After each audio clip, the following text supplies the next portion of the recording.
Na môj čln zaútočil Ichthyosaurus.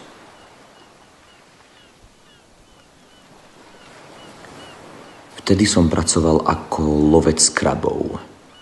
Svoj malý motorový čln som dostal ako dar od svojho otca. Kedysi som spolu s ním na jeho člne trávil na mori celé hodiny a on ma pomaličky zasvedcoval do rodinného remesla. Moja rodina lovila v tomto zálive už niekoľko generácií.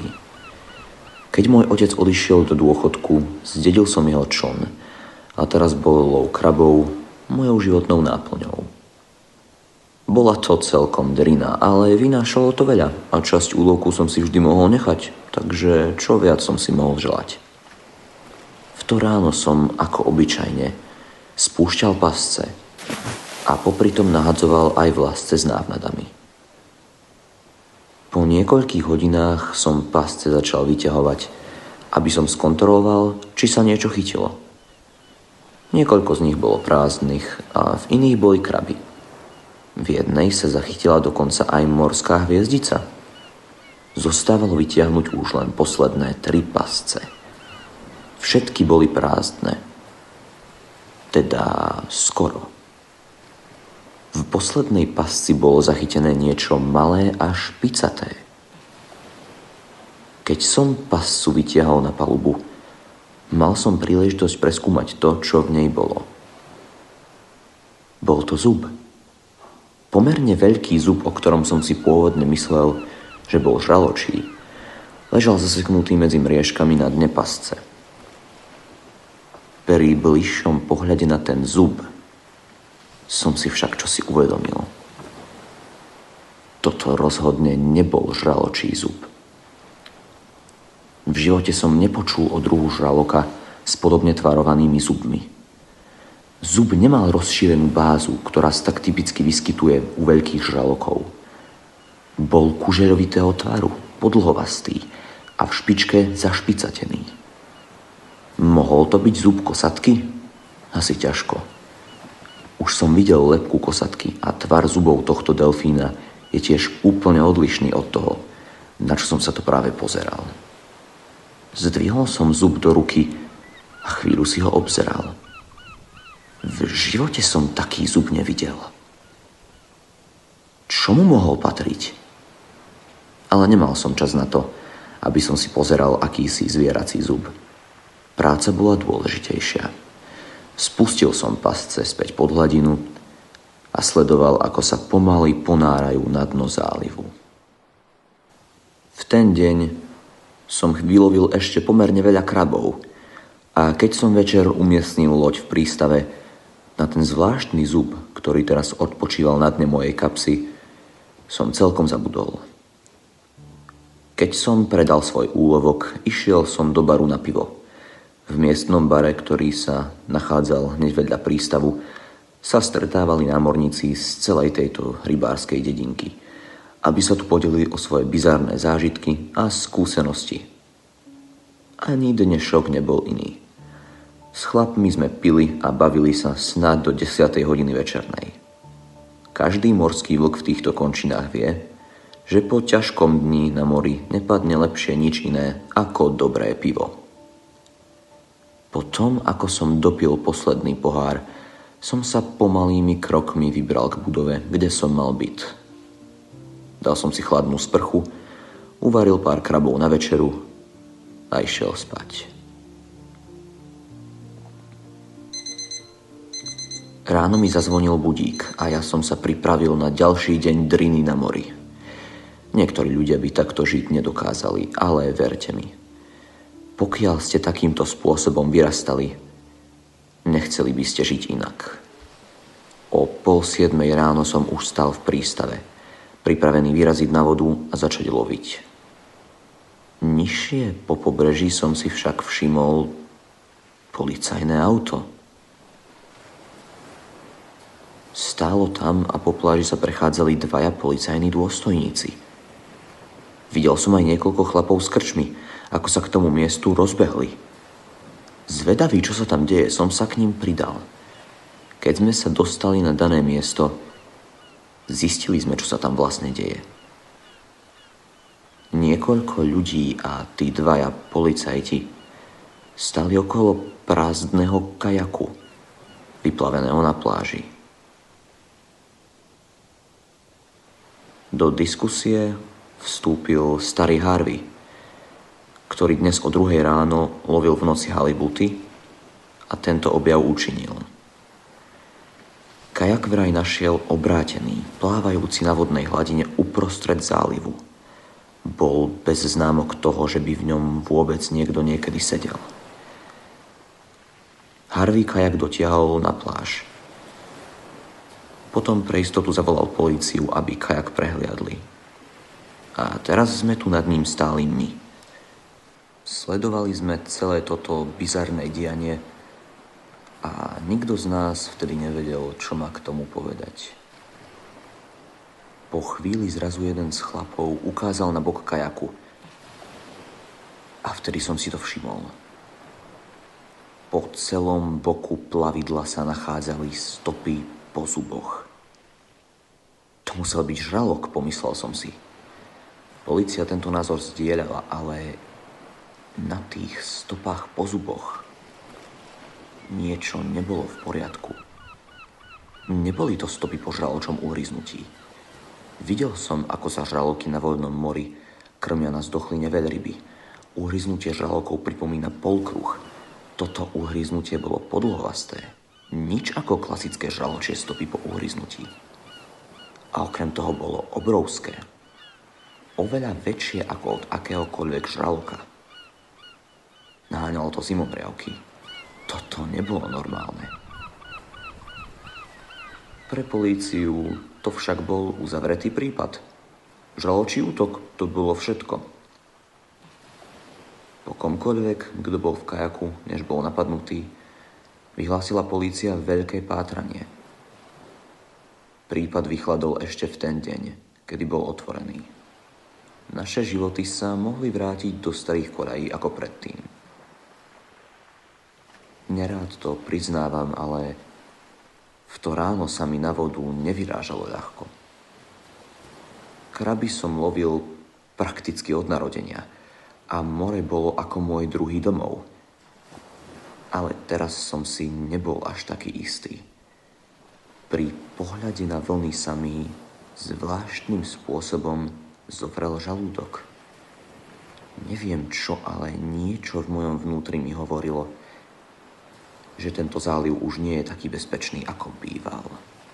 Nejak som ale zarobiť musel a preto som odhodil tieto zdanlivo nezmyselné myšlienky bokom, naštartoval čln a vyplával som na more.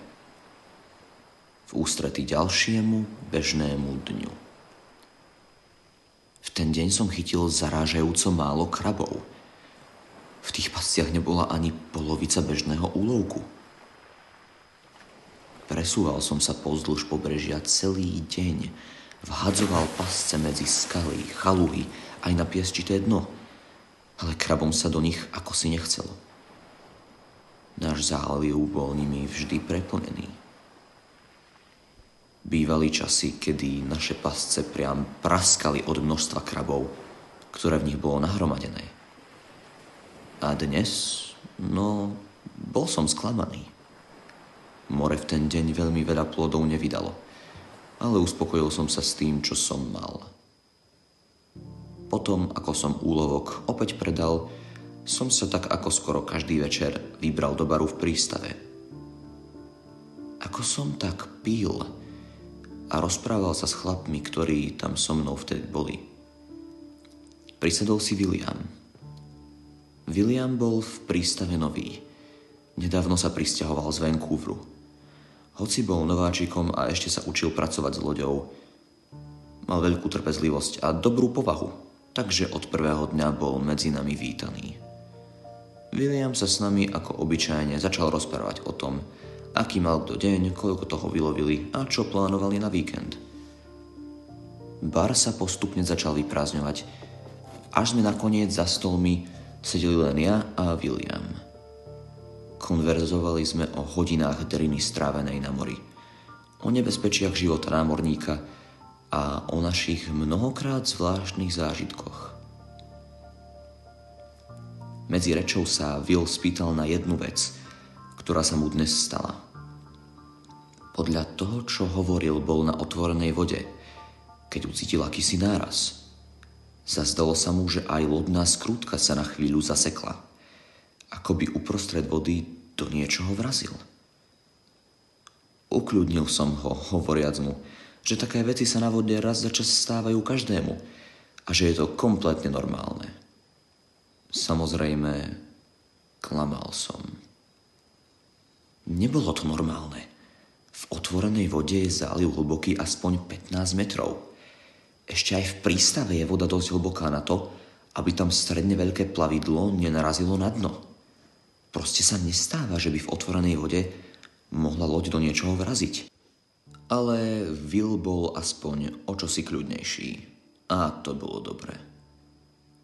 Na moju lož v ten večer neprišiel. Cítil som za to nejakú menšiu vinu. Viac ma však trápila hypotetická realita toho, čo William pravdepodobne na mori zažil. To, čo ho mohol na voľnej vode vraziť takou silou, že by to na moment zastavilo aj lodnú skrutku. Možno William do ničoho svojou loďou nevrazil. Možno niečo vrazilo doňho. Nie, to musí byť nejaká blbosť. Čo za zviera dobrovoľne útočí na člny a ich skrutky? Celé to nedávalo zmysel. Opäť som pre jedenkrát prehodnotil svoj zajtrajší výlet na vodu.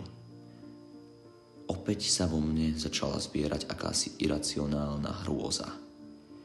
Nebol som talasofobik, to vôbec.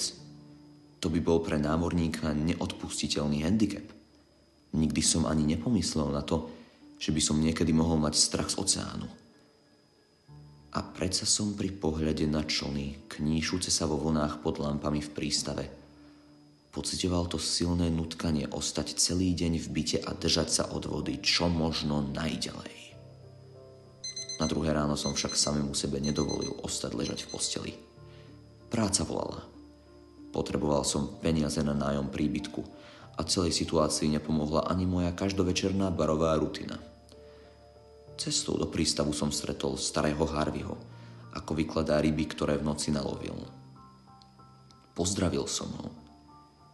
Keď sa mi však odzdravil, nemohol som si nevšimnúť celkom zjavný znepokojený výraz na jeho tvári. Ako by v noci na vode videl niečo nevýslovne hrozivé. Nechal som to tak. Nočné rybárčenie môže človeku s hlavou spraviť šialené veci. A Harvey predsa len mal svoje roky. Časť mňa sa však nemohla zbaviť toho čoraz silnejšieho pocitu nepokoja. Posledné 2 dni boli až príliš zvláštne na to, aby to spolu všetko nesúviselo. Bohužiaľ som však nemohol urobiť nič iné, ako znovu odhodiť svoj strach bokom a robiť to, čo mi išlo najlepšie. Deň išiel, ku môjmu údivu, veľmi dobre. Moje pasce dnes priniesli bohatý úlovok. Všetko sa zdalo byť tak, ako má byť. Večer som sa bol opäť napiť piva do krčmy. Sedelo tam menej ľudí ako obyčajne. Dokopy asi len 5 chlapi, vrátane hostinského. Ten sedel s pohárom piva a rukou na čele, pri stolíku úplne na konci baru. Prisedol som si k nemu. Vyzeral strašne nervózne, ako by sa o niečo strachoval. Spýtal som sa ho, čo je vo veci. On mi povedal, že ide o Harveyho. Spočiatku som nechápal, no hostinský pokračoval. Povedal mi, že Harvey prišiel do hostinca o 7 ráno. Asi pol hodinu po tom, čo som ho stretol v prístave. Hostinský mi ďalej povedal, že odvtedy až do 5 hodiny po obednej len pil. Ani sa neunúval objednať si niečo na obed. Len do seba lial rundu za rundou. Vraj vyzeral, že sa chce ožrať. Že sa chce ožrať, možno aby na niečo zabudol? Po chrbte mi prebehol mráz. Začínalo to byť čoraz divnejšie a divnejšie. V ten večer som nepil. Bar som opustil omnoho skôr. nebolo tam veľmi čo robiť. Radšej som sa čo najskôr dostal domov a šiel spať. Ráno som vyplával na vodu ako každý deň predtým. Spustil som pasce na dno zálivu a posadil sa na mostík člnu, pričom som zapol rádio, ktoré som so sebou na more nosil, aby som mohol popri práci počúvať hudbu a správy. Práve teraz hlásili veľkú búrku, ktorá má prísť dnes po obede a prehnať sa priamo cez náš záliv. No super, pomyslel som si. Na mori nebolo zamočiť sa ničím nezvyčajným. Búrka však znamenala možné nebezpečenstvo. A naozaj, okolo 2:00 po obede som na obzore spozoroval rýchlo sa približujúce čierne mračná. K zálivu sa blížili veľkou rýchlosťou a čo nevidieť zakryli slnko na obzore. Pod potemnenou oblohou som vytiahol pasce a naštartoval čln. Smerom do prístavu ma čakala ešte niekoľko desiatok minútová cesta. Asi v polovici cesty, keď som už videl prístavné móla a odparkované člny, sa to však stalo. Ucítil som náraz. Len mierny, nič vážne. Čo to bolo? Pýtal som sa samého seba. Pričom som však nevypínal motor, aby som skontroloval prípadné škody. A vtedy prišiel druhý, omnoho silnejší náraz. Môj čln sa z utrženej rany až zakolísal a keď sa opäť narovnal a ustálil, uvedomil som si jednu mrazivú skutočnosť. Čln sa nehýbal vpred. Skrutka nefungovala. Nemal som ani čas o tom nejakým spôsobom premýšľať, keď do boku člnu opäť niečo vrazilo. Paluba sa opäť zatriasla, ale tento raz som sa vedel postaviť dosť rýchlo na to, aby som videl pôvodcu. Veľká vlna sa presúvala smerom od člnu ďalej na otvorenú vodu. Keď sa náhle otočila a začala sa rýchlo približovať späť k boku môjho člnu, vynorila sa z nej trojuholníkovitá plútva. Žralok. To slovo vtedy v mojej hlave znelo snáď 1000-krát. Pevne som sa chytil zábradlia, lebo sa blížil ďalší náraz. V momente, kedy tá vec opäť vrazila do boku člna, mi ten úder na malý moment vyrazil všetok vzduch z pľúc. Plutva a jej majiteľ sa potom opäť vzdialili. A to bola moja šanca. Vytiahol som signálnu pištoľ. Každý čln by ju mal mať. Signalizácia polohy môže na mori častokrát zachrániť život. Ja som ju však nechcel použiť na to, aby som dal komukoľvek vedieť, kde som. Vystrelil som do vody priamo na to zviera. Výstrel to na moment osvetlil a mne po chrbte prešiel mráz. To nebol žralok. Plutva sa pomaly ponorila späť pod hladinu a na moment sa mi uľavilo. Čokoľvek to bolo, zrejme sa to konečne rozhodlo prestať. Aspoň to som si myslel, než tá vec celou silou vrazila do člnu zo spodu. Ten úder bol neuveriteľne silný a tento raz mi nevyrazil dých. Vyhodil ma tak vysoko, že som teraz spadal do vody. Nabral som do pľúc čo možno najviac kyslíka. Zadržal dých a s hlasným šplechnutím padol do vody. Otvoril som oči. V šere blížiacej sa búrky bola voda nezvyčajne kalná. Podo mnou sa rozprestieral záliv. Dno tu bolo v hĺbke okolo 10 metrov. Mne však pripadalo, že visím vo vodnom stĺpci nad bezodnou tmavou priepasťou. Ako som sa tam tak v úžase a zdesení pozeral dole na rozľahlý priestor podo mnou. Pod nohami mi čosi preplávalo. Nasledoval som to pohľadom. Bolo to obrovské. Meralo to 10 metrov Možno viac. Malo to veľkú trojuholníkovitú plutvu, podobnú žraločej. Po bokoch tela sa nachádzali 2 páry svalnatých plutiev. Telo to malo zakončené obrovskou chvostovou plutvou. Hlavu som uzrel až v momente, keď sa to otočilo mojim smerom. Čeľuste to malo dlhé, tenké a plné ostrých zubov. Jeho oči boli obrovské, s malými zrenicami. Bolo mi jasné, že sa to pozeralo priamo na mňa. V ten moment, kedy sme tam chvíľu jeden na druhého pozerali, som si to uvedomil. Zrazu to celé dávalo zmysel. Ten zub, ktorý som našiel v pasci, ten prázdny kajak so stopami po zuboch, tá vec, ktorá vrazila do Williamovej skrutky, ten dôvod, prečo sa Harvey bál ísť v noci na vodu. Kúsky pomyselnej skladačky do seba perfektne zapadli práve vo chvíli, keď tá vec zabrala svojou mohutnou chvostovou plútvou a začala zrýchľovať mojim smerom. Otvorila svoje čeľuste, aby odhalila ostré zuby. Zomriem tu, hovoril som si sám pre seba. Tá vec ma zožerie a nikto sa o tom nedozvie. Pomaly som sa začínal vyrovnávať so svojím osudom, keď som si na niečo spomenul. Na opasku po mojej pravej ruke som mal zastrčený lovecký nôž.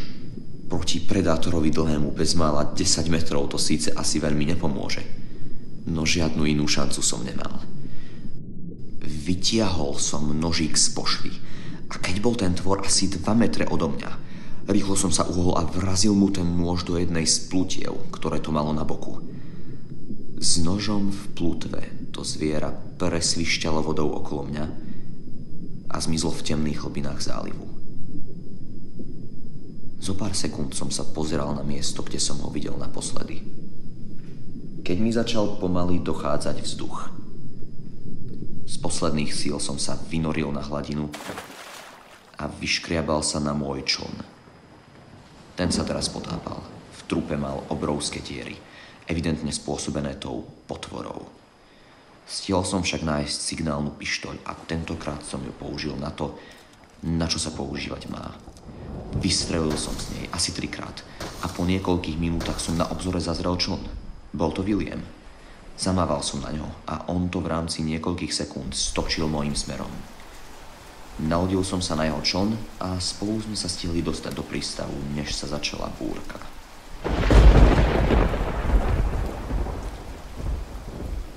V ten deň som stratil svoj čln. Teraz leží na dne zálivu a pravdepodobne poskytuje príbytok rôznym morským živočíchom. Aká irónia. Plavidlo, ktoré kedysi slúžilo na ich lov, im teraz poskytne domov. Našiel som si novú prácu. Pomáhal som na lodi loviacej slede ďalej na mori. Loď patrila môjmu známemu s krčmi, takže nájsť si túto pozíciu nebolo ťažké. Začal som však pátrať aj po niečom inom. Po odpovediach. Snažil som sa prísť na to, čo som v to osudné poobedie videl. V miestnej maličkej knižnici som pozeral snáď každú jednu knihu o rybách a morskom živote. Ale žiadne zo zvierat, ktoré som v nich našiel, sa nepodobalo tomu netvorovi, ktorý ma pripravil o čln. Po mnohých hodinách hľadania a čítania som asi len náhodou narazil na knihu o prehistorickom živote. A na jej obálke som to uvidel. Okrem niekoľkých dinosaurov a mamuta, tam bolo vyobrazené aj zviera dosť podobné tomu, ktoré som hľadal. Na nič som nečakal a zbesilo som začal listovať v danej knihe. Konečne som medzi stranami našiel jednu dvojstranu s ilustráciou toho tvora z obálky, nad ktorou bolo hrubým tlačeným písmom napísané Ichtyosaury. Začítal som sa do textu Aj napriek svojej zjavnej podobnosti so žralokmi či rybami. Boli ichtyosaury dravé plazy, prispôsobené životu vo vode.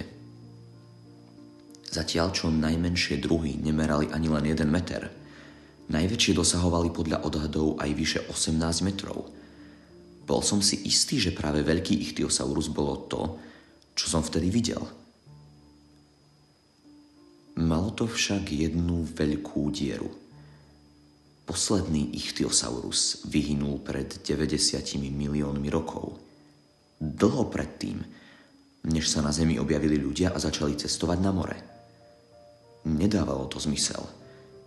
No bol som si taký istý, že to, čo som videl, bol ichthyosaurus. Pokiaľ to tak však bolo, ako sa sem dostal? A kde je teraz? To sú otázky, na ktoré snáď niekedy dostanem odpoveď. Ale úprimne neviem, či to chcem vedieť. Niektoré veci by skrátka mali ostať zahalené rúškom tajomstva. Keď toto píšem, sedím na mole a hľadím na zapadajúce slnko a veľké vlny na horizonte. Premýšľam nad jednou vecou. Pokiaľ sa v našom zálive nachádza viac ako 10-metrový prehistorický predátor, čo ďalšie ešte číha skryté v hlbinách našich oceánov, vyčkávajúce na príležitosť zaútočiť? Opäť to neviem. A opäť to ani vedieť nechcem.